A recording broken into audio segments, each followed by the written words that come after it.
My life felt like a well-oiled machine. I was 34, a software engineer married to Lisa, who was 32 and worked as a marketing manager. We had been together for almost 8 years, and while we had our ups and downs like any couple, I thought we were solid. We had a nice home in the suburbs, a couple of dogs, and a lifestyle that suited us. But lately, things didn't feel quite right.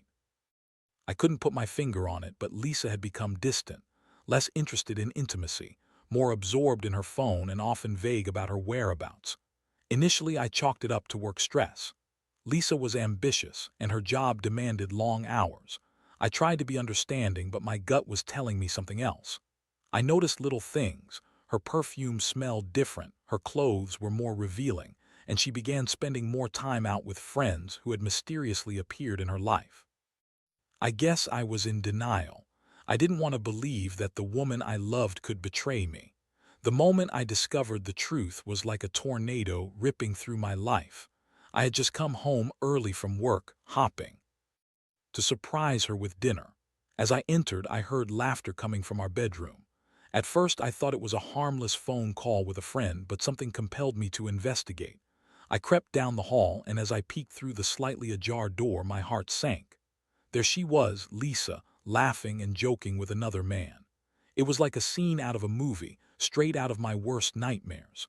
They were sitting close together on the bed, her hand playfully resting on his thigh. My breath caught in my throat and a rush of anger surged through me. I stumbled back, my mind racing. Who was this guy? Why was he in our house? The betrayal burned deep, but I couldn't just confront her immediately. I needed proof, something more concrete than just a hunch. I waited, packing around the living room, losing track of time as my heart pounded in my chest. After what felt like an eternity, they finally left our bedroom, and I quickly made my way back to the couch, pretending to be engrossed in a video game. When Lisa finally walked in, her eyes went wide with shock. "Oh, you're home early," she exclaimed, her demeanor shifting from carefree to defensive in an instant. "Yeah, I noticed," I replied, trying to keep my voice steady. "Who was that guy?" Her response was immediate, her eyes darting away from mine as she brushed her hair back nervously. "Oh, he's just a colleague. We were going over some marketing strategies. You know how demanding my job can be." I could barely contain my laughter. It was such a pathetic excuse. I felt my anger bubbling over and I had to control myself, but she wasn't finished. "Seriously, you have to trust me. I would never cheat on you. This is just work and you're overreacting." I knew better. I could see the guilt in her eyes. With each word, the facade she had built crumbled, revealing the truth beneath. I demanded she tell me what was really going on, and finally she broke down. "Okay, fine. We've been seeing each other for a few months," she shouted, tears streaming down her face. "But it's not what you think. I love you. I just got caught up in something. It was exciting." Exciting. I felt like I had been slapped across the face. My world felt like it was collapsing around me. How could she do this? In that moment, anger and confusion fought for control of my emotions. I didn't want to hear any more excuses. I just wanted to scream, to throw something, but I couldn't let her see me break down.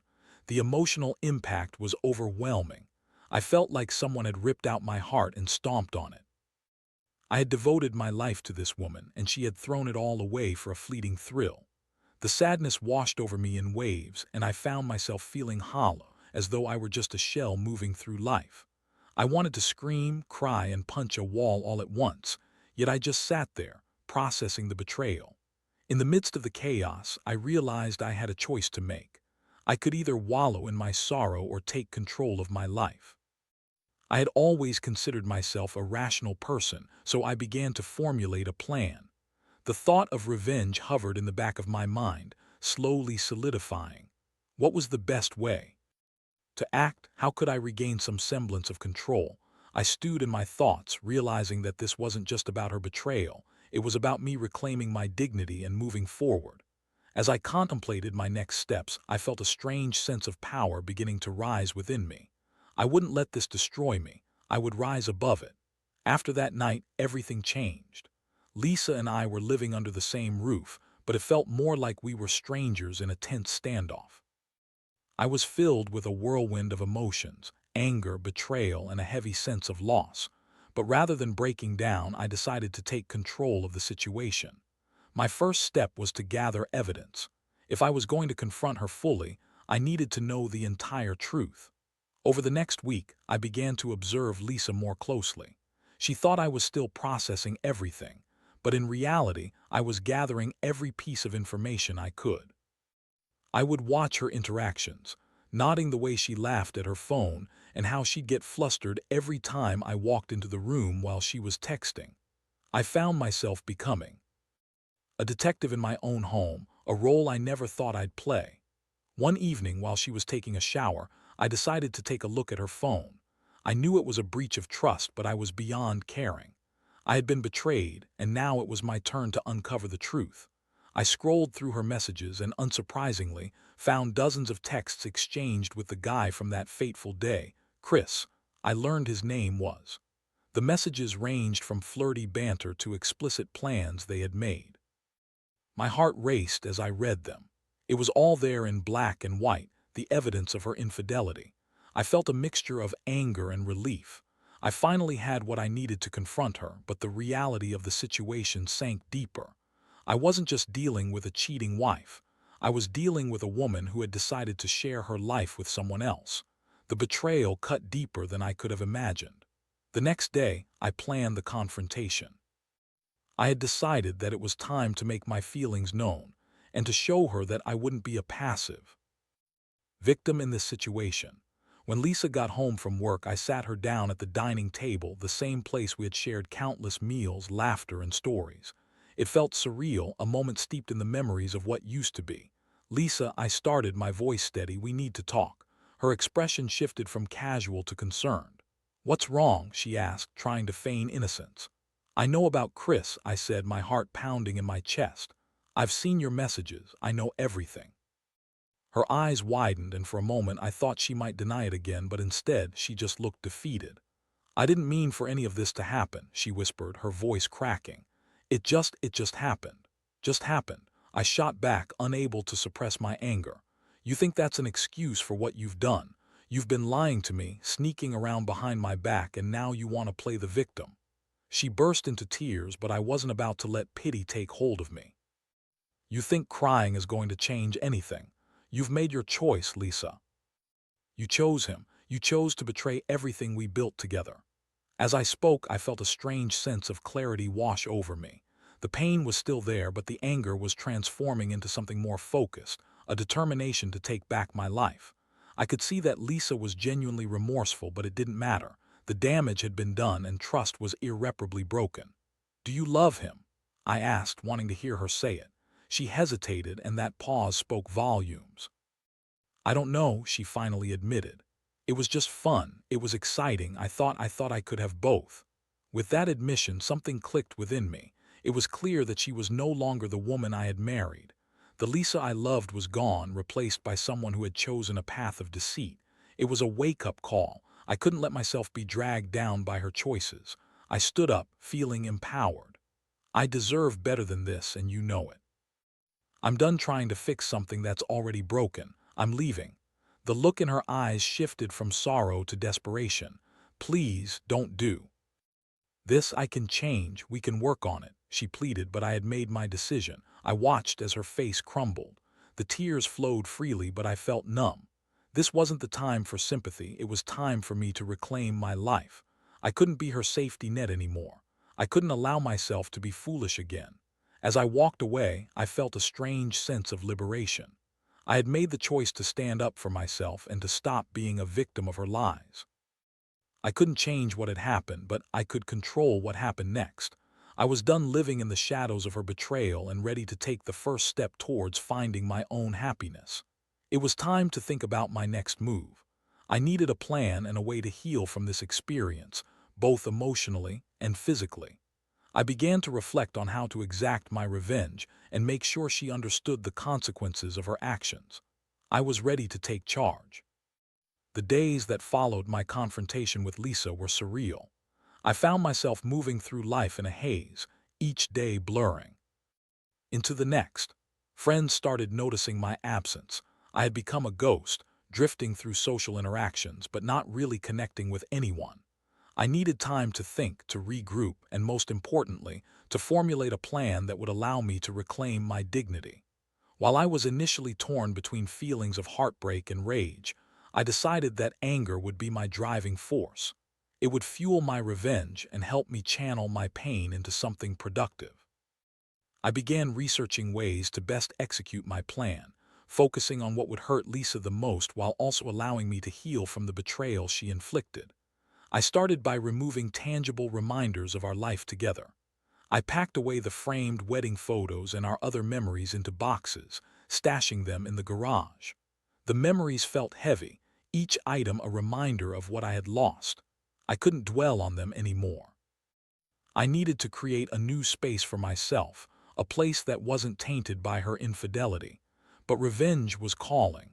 I knew I needed something that would strike a chord with Lisa, something that would illustrate the gravity of her actions. It was then that I remembered something from the depths of our relationship, those matching tattoos we had gotten when we first got engaged.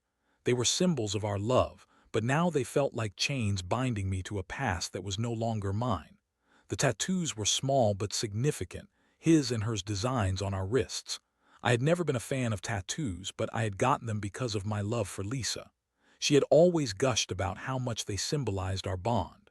Now, they felt like a cruel joke. I knew the moment had come to reclaim my body and my life. I made an appointment to have my tattoo removed. It was a painful process, but it felt cathartic. Each laser pulse sent a jolt of discomfort through my skin, but I welcomed it. It was a physical manifestation of the emotional pain I was shedding. I could feel the weight lifting off my shoulders with each session, and I knew I was one step closer to healing. In that same vein of revenge, I set my sights on Lisa's tattoo. I wanted her to feel the pain of our broken bond. I planned to have a new tattoo done, a large piece on my chest that would symbolize my liberation. I decided on the date I left her, bold and clear, so she would always remember the day she lost me. As the sessions progressed, I began to share my thoughts with a close friend of mine, Mark. He had always been there for me, a steady presence through the chaos that was my life. I told him about the tattoo removal, my plan for the new piece, and my growing desire for revenge. "Are you sure this is the right thing to do?"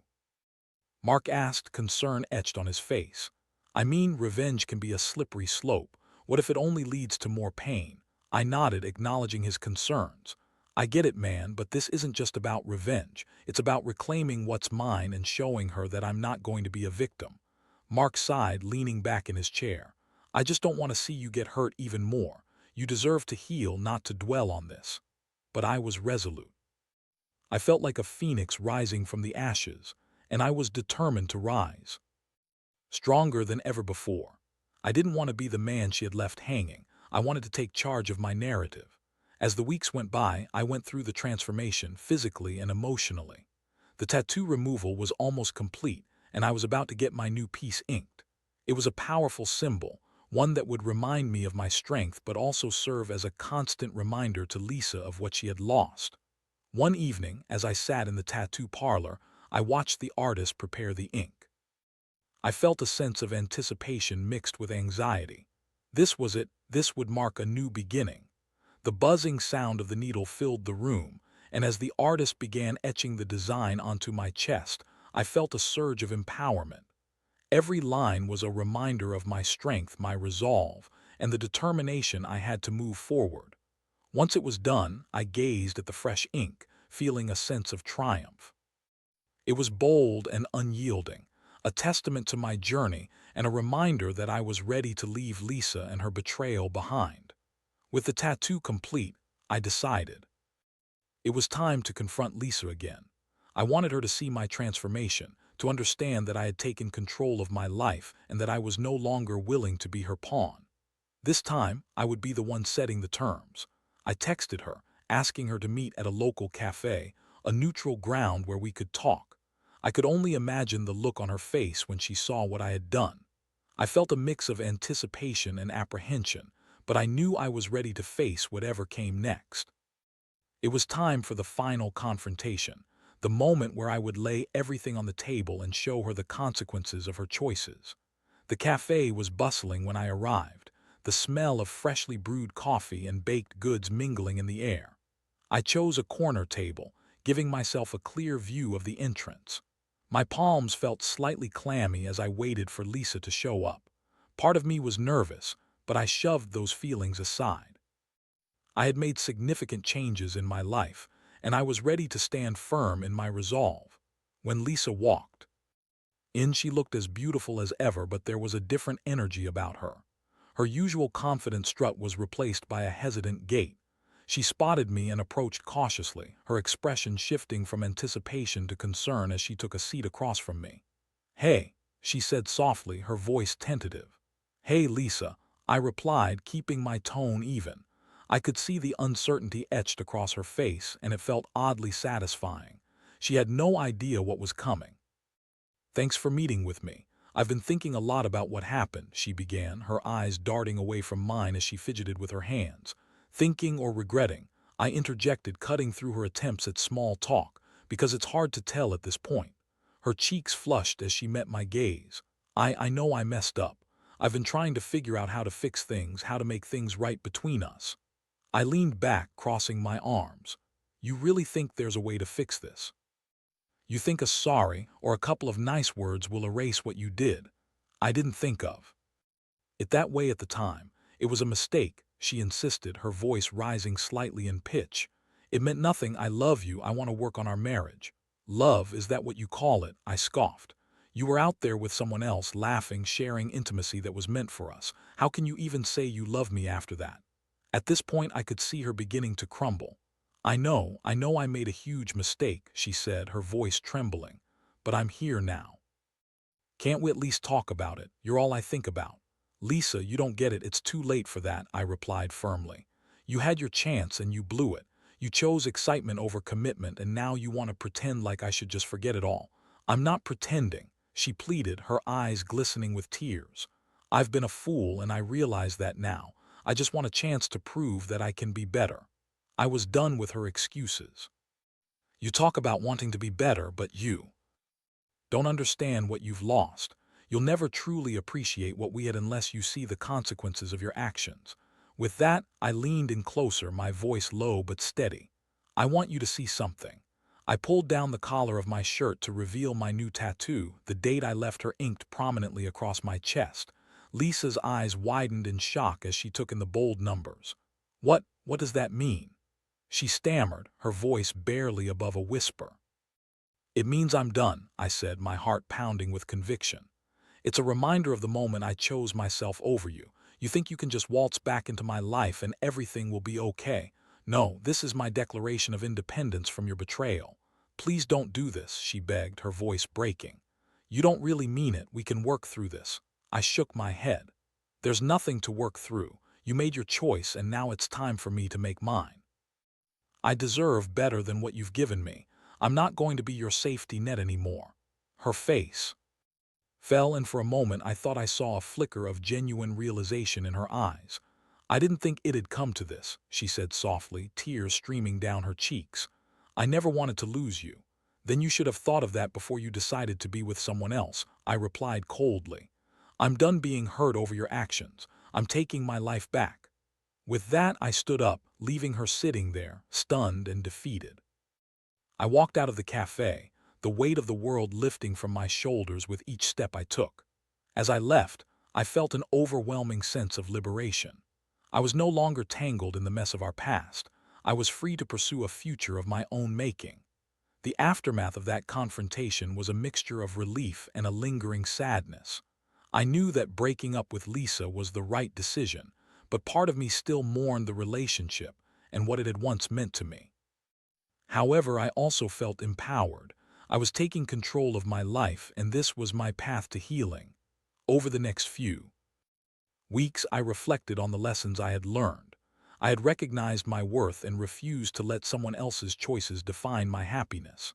I began focusing on myself, rediscovering the things I loved before my relationship: hiking, reading, spending time with friends, and rebuilding my social circle. I also started dating again, though I was cautious.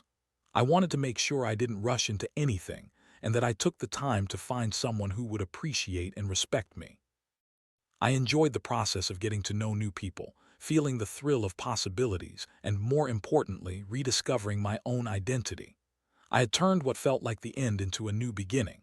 With each passing day, I felt myself grow stronger, wiser, and more aligned with the person I wanted to be. I had learned that sometimes the most painful experiences lead to the most profound growth. I was ready to embrace whatever came next, no matter what it looked like. As I moved forward with my life, the weeks stretched into months, and I could hardly recognize the person I had been just a short while ago. The anger and heartache that had once consumed me had transformed into a quiet confidence. I was learning to embrace singlehood and, surprisingly, finding joy in the freedom it provided. I spent weekends hiking scenic trails, rediscovering my love for photography, and enjoying nights out with friends. Each day felt like a step toward reclaiming my identity, and I was determined to keep that momentum going. But even with the progress I had made, there were moments when memories of Lisa crept back in. I'd catch myself reminiscing about our early days, the laughter we shared, and the dreams we had spoken of. Those thoughts would bring a bittersweet ache, but I reminded myself of the reasons I had chosen to leave. The tattoo on my chest served as a constant reminder that I had made the right decision, no matter how painful the journey had been. One evening, as I was scrolling through my social media, I noticed a post from a mutual friend of Lisa and mine. It included a picture of her, beaming and seemingly happy with Chris at a party. I felt a rush of emotions. A mix of bitterness and relief washed over me. Part of me wanted to reach out to her to ask if she had truly moved on, but another part of me knew that it was best to let go completely. I had made my choice, and it was time to honor it. A few days later, I was out with Mark, grabbing drinks at our favorite bar. The atmosphere was lively, and we were immersed in conversation when out of the corner of my eye I spotted a familiar figure. It was Lisa. She was laughing, seemingly carefree as she chatted with friends. My heart raced at the sight of her. "Everything okay?" Mark asked, noticing my distraction. "Yeah, I'm fine," I replied, though the tension in my voice betrayed me. "Just saw someone I used to know. Want to go say hi?" he suggested, raising an eyebrow. I shook my head. "No, I don't think so. I'm not ready for that. Besides, it's time for me to move on." As the night progressed, I felt the urge to leave. I didn't want to let Lisa's presence disrupt the progress I had made. I excused myself and headed out, the cool night air hitting my face as I stepped outside. I took a deep breath, feeling a mix of empowerment and resolve. I could see her moving on, but I was not going to let that define my journey. A week later, I decided to put myself out there again by going on a date with someone new. Her name was Sarah, and we had met through a mutual friend. She was funny, smart, and easy to talk to, everything I had been looking for. As we shared drinks and laughter, I felt a spark I hadn't experienced in a long time. While we talked, I couldn't help but notice how different this felt from my previous relationship. There was an ease to our conversation, a sense of openness that felt refreshing.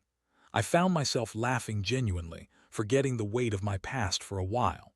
As we ended the night with a warm hug, I felt a glimmer of hope. After a few more dates with Sarah, I began to let my guard down. I was starting to enjoy myself again, and it felt good, almost liberating. I realized that in my quest for revenge and healing, I had rediscovered the joys of connection and intimacy. I was learning what it meant to be vulnerable again.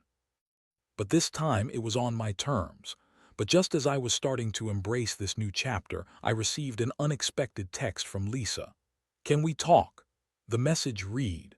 My heart dropped. It had been a while since our last conversation, and I had hoped that we could both move on without needing to revisit the past. I hesitated, my thumb hovering over the screen as I considered my options. Part of me wanted to ignore her completely, but I also knew that closing the door on that chapter meant addressing it properly. I agreed to meet her, but only to get closure. We chose a small cafe, the same one where I had confronted her months ago. As I entered, I spotted her sitting at a table looking apprehensive. She was dressed nicely, her hair styled in a way that reminded me of the woman I once loved. But as I took a seat across from her, I felt a sense of detachment. "Thanks for meeting me," she said, her voice shaky. I know it's been a while and I can only imagine what you've been feeling. Yeah, I replied, keeping my tone neutral. What's this about? I wanted to apologize again, she said, her eyes welling with tears. I've been doing a lot of thinking. I realize how much I hurt you and it's something I'll carry with me forever. I wanted you to know that I regret everything. I watched her, searching for sincerity in her gaze. You broke my trust, Lisa. What you did was unforgivable. I've had to learn to live without you and it's been one of the hardest things I've ever done. I know.